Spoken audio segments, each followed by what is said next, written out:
Matar al mensajero. Seguramente usted ha oído más de una vez esta expresión, que se usa desde muy antiguo para graficar esa reacción que solemos tener las personas ante una noticia o una información que preferiríamos no oír o que no nos gusta derechamente, que consiste en tratar de eludir el contenido mismo de la información o de la noticia y concentrarnos en quien la dice y terminar agrediendo a quien tiene la mala suerte o la obligación de decirnos algo que nos molesta o que nos desagrada. Matar al mensajero, como le decía, es una expresión usada desde muy antiguo porque esta reacción también es muy antigua en el ser humano. Siguiendo a Freud, se ha planteado que tras esta reacción en el fondo hay dos cuestiones relevantes. Una, un cierto reconocimiento no solo de que lo que se está diciendo es verdad, o en una cantidad importante es verdad, sino que además molesta mucho, es virtualmente insoportable, y por eso se produce esta reacción, por un cierto rechazo ante lo que no se ve cómo soportar, pero que se reconoce como real. Y por otro lado, una segunda reacción o una segunda línea de reacción que subyace, que tiene que ver con un cierto reconocimiento de la incapacidad de hacer algo al respecto. Quien reacciona así, se dice en consecuencia, suele ser quien en el fondo sabe que es incapaz de resolver el problema, que se le está diciendo algo que es verdad, que es grave, pero que no tiene cómo resolver, o que no sabe, o que no quiere, o que no puede. Y entonces reacciona, en vez de tratando de resolverlo, insisto, está implícitamente reconociendo que no puede, agrediendo a quien se lo recuerda. ¿Por qué apuntamos a esta expresión? Porque ha salido de nuevo en el debate público a raíz de lo que ha venido pasando en Chile en el último tiempo en relación a la libertad de prensa y a la actitud de la autoridad con los medios de prensa, particularmente del gobierno actual respecto de los medios de prensa. Usted recordará que las discusiones sobre este tema comenzaron con la campaña presidencial, la última campaña presidencial, cuando se planteó que el entonces candidato Gabriel Boric tenía ciertas reacciones frente a preguntas o frente a planteamientos desde la prensa que suponían una reacción como si se quisiera silenciar, castigar o incluso plantear que la prensa estaba agrediendo o haciendo mal su tarea. Después vimos cómo, tras el resultado desastroso para la coalición de gobierno del plebiscito del año pasado en materia constitucional, la reacción fue decir que eso se debía a una campaña de desprestigio, a una suerte de campaña de los medios para tratar de convencer a la población de algo erróneo. De nuevo, en vez de reconocer que el rechazo a la propuesta de constitución tenía que ver con que era una muy mala propuesta, más bien decir no, aquí hay una conspiración, esa conspiración está orquestada por la prensa y por lo tanto al final es culpa de la prensa primero que organiza eso y segundo de las personas que se dejan llevar por esa campaña, ambas muy peligrosas para la lógica de la democracia, por cierto. Después nos enteramos de estos esfuerzos persistentes del gobierno en mantener esta comisión contra la desinformación, que como ya hemos dicho en comentarios anteriores, más bien parece como una comisión para controlar la información. Pese a todas las críticas, pese a todo lo que se ha planteado, el gobierno persiste en ella con una persistencia digna de mejor causa, por cierto, pero que también apunta a un riesgo de fondo frente a la libertad de prensa, a la posibilidad de la prensa de expresarse, de plantear su tarea, informar y opinar libremente y sin censura previa.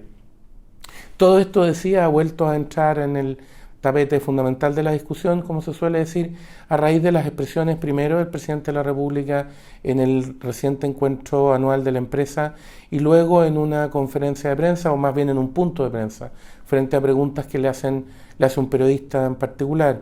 Todas apuntan a esta idea de apuntar, valga la redundancia, a la prensa como si fuera culpable de algo, como si básicamente ese algo de lo que es culpable es hacer preguntas, plantear opciones, proponer opiniones, información, etc.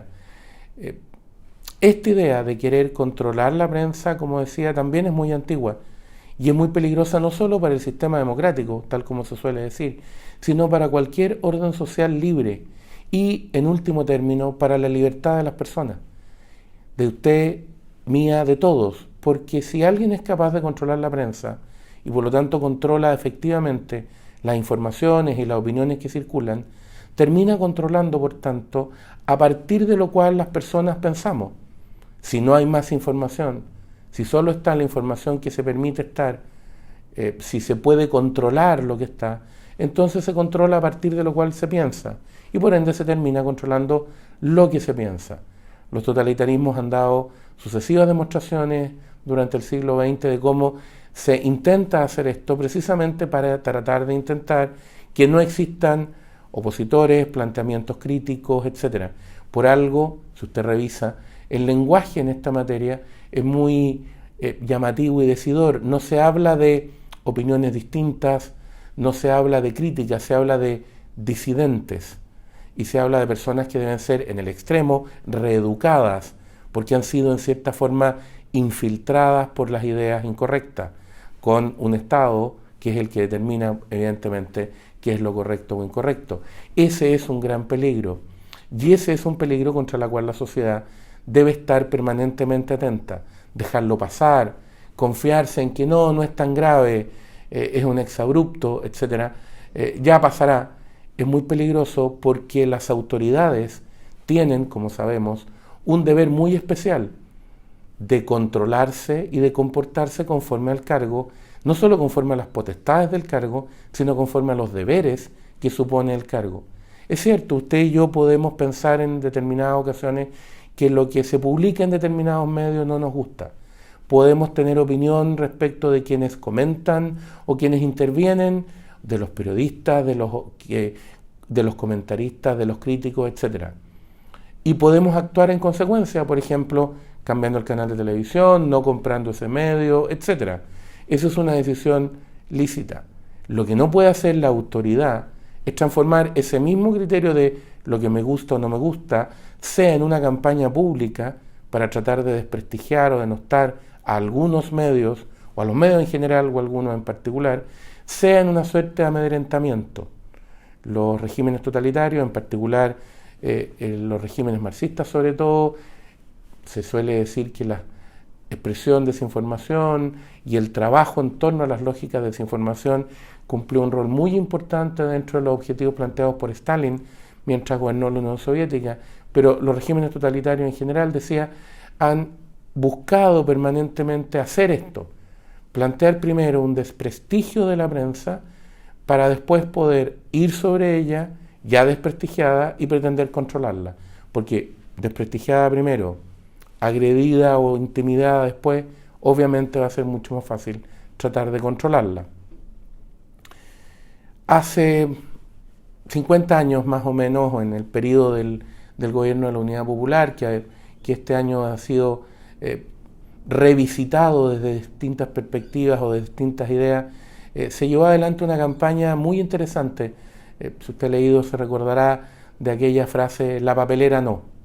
En el contexto del esfuerzo del gobierno de la Unidad Popular por estatizar o controlar distintas empresas, una de las que se quiso controlar fue la papelera. Y se desarrolló una campaña popular, ciudadana, para defender la papelera. ¿Por qué defender la papelera? ¿Por qué la papelera era tan importante? Porque era la fábrica de papel en Chile. Y eso incluía el papel de diarios, que era el soporte, no solo el más tradicional, sino que en esa época el más importante de los medios de comunicación. Por lo tanto, si el Estado lograba controlar el papel de diario, podía controlar efectivamente los diarios. Ya no por la vía de meterse en el contenido, sino que simplemente por negarles papel y por lo tanto impedirles circular. La papelera no entonces se convirtió en un símbolo no solo de una diferencia política, sino que de la diferencia que significa respetar la prensa libre siempre, cuando estamos de acuerdo con lo que dice y cuando no estamos de acuerdo. Porque entendemos que ese rol de la prensa libre es fundamental para la vida en una sociedad verdaderamente libre, para la vida en una democracia, con los derechos, los deberes y con control de la autoridad.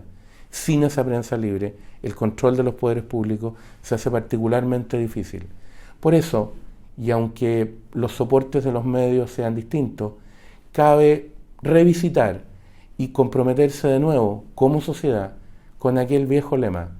Si hace 50 años atrás se dijo la papelera no, hoy día cabría decir la prensa libre no. El Líbero, la realidad como no la habías visto. Haz que estos contenidos lleguen más lejos haciéndote miembro de la Red Líbero.